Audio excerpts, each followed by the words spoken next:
दोस्तों, आपने यह तो कई बार लोगों को कहते सुना होगा कि सदैव शुभ शुभ बोलना चाहिए और किसी के लिए कभी बुरा नहीं कहना चाहिए। क्या पता उस वक्त आपकी जीभ पर मां सरस्वती का ही वास हो, जिससे कि आपके मुंह से निकले शब्द सच हो सकते हैं।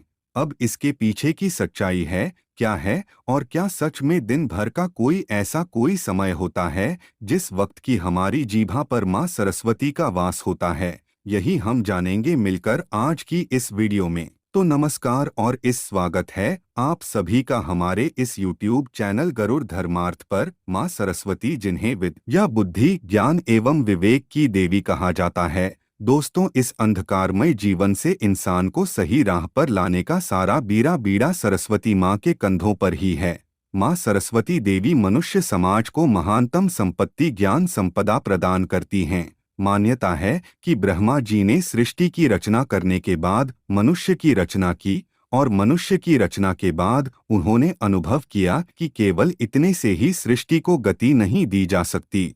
ऐसे में भगवान विष्णु से अनुमति लेकर उन्होंने एक चतुर्भुजी स्त्री की रचना की, जिसके एक हाथ में तो वीणा, दूसरा हाथ मुद्रा में था और अन्य दोनों हाथों में पुस्तक और अंबाला थी। शादी के माधुरी अरे रस से युक्त होने के कारण इनका नाम सरस्वती पड़ा। दोस्तों, मां सरस्वती ने ही पहली बार अपनी वीणा को बजाकर समक्ष सृष्टि में नाद की पहली अनुगूंज करी थी। एक मान्यता ये भी है कि भगवान विष्णु के एक कथन के अनुसार ही ब्रह्मा जी ने सरस्वती देवी का आह्वान किया, और इस सरस्वती माता के प्रकट होने पर ब्रह्मा जी ने उन्हें अपनी वीणा से सृष्टि में स्वर भरने का अनुरोध किया था। मां सरस्वती ने जैसे ही वीणा के तारों को छुआ, उससे सर्वप्रथम सा शब्द फूट पड़ा। यह शब्द संगीत के 7 सुरों में प्रथम सुर है। इसी ध्वनि से ब्रह्मा जी की सुस्ति में ध्वनि का संचार होने लगा। हवाओं को, सागर को, पशु पक्षियों और अन्य जीवों को वाणी मिल गई। नदियों से कलकल की ध्वनि फूटने लगी। इससे ब्रह्मा जी बहुत प्रसन्न हुए। उन्होंने सरस्वती को वाणी की देवी के नाम से संबोधित करते हुए भागेश्वरी नाम दिया। मित्रों, पुराणों में सरस्वती माँ को कमल पर बैठा दिखाया जाता है। कीचड़ में खिलने वाले कमल को कीचड़ स्पर्श तक नहीं कर पाता। इसीलिए कमल पर विराजमान माँ सरस्वती हमें यह संदेश देना चाहती है कि हमें चाहे कितने ही दोषी वातावरण में रहना पड़े, परंतु हमें खुद को इस तरह बनाकर रखना चाहिए कि बुराई हमारा बाल भी बांका ना कर पाए। सनातन धर्म में माँ सरस्वती को वाणी की देवी भी कहा गया है। साथ ही ऐसा कहा जाता है कि 24 घंटे में एक बार वो हर व्यक्ति की जीवा पर आती हैं। इस दौरान बोला गया कोई भी वाक्य अथवा शब्द सच होता है। अक्सर घर में बड़े बुजुर्ग कुछ भी बुरा या अपशब्द बोलने से मना करते हैं। उनका मानना होता है कि कभी भी देवी सरस्वती जीभा पर बैठ सकती हैं। जाने अनजाने बोली गई बातें सच भी साबित हो जाती हैं।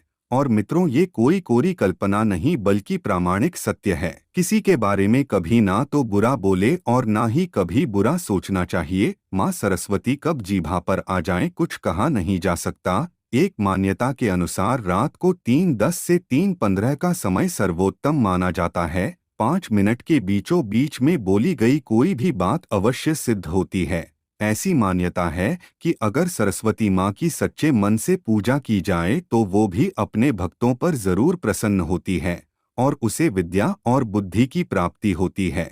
तो चलिए अब आपको ये भी बताते हैं कि आखिर आप माँ सरस्वती को प्रसन्न कैसे कर सकते हैं। सरस्वती पूजा करते समय सबसे पहले सरस्वती माता की प्रतिमा अथवा तस्वीर को सामने रख लें। इसके बाद एक कलश स्थापित करके गणेश जी तथा नवग्रह की विधिवत पूजा करें और इसके पश्चात मां सरस्वती की पूजा अर्चना कर सकते हैं। सरस्वती माता की पूजा करते समय उन्हें सबसे पहले आचमन और स्नान करवाएं। इसके बाद माता को फूल माला चढ़ाएं। सरस्वती माता को सिंदूर व अन्य श्रृंगार की वस्तुएं भी अर्पित करनी चाहिए। कहा जाता है कि बसंत पंचमी के दिन सरस्वती माता की पूजा करने से मां जल्दी प्रसन्न होती है और आप पर कृपा बरसाती हैं। तो दोस्तों, आज की इस वीडियो में बस इतना ही। मिलते हैं ऐसी ही एक और नई वीडियो में। आपको आज की ये वीडियो कैसी लगी नीचे हमें कमेंट करके ज़रूर बताएं।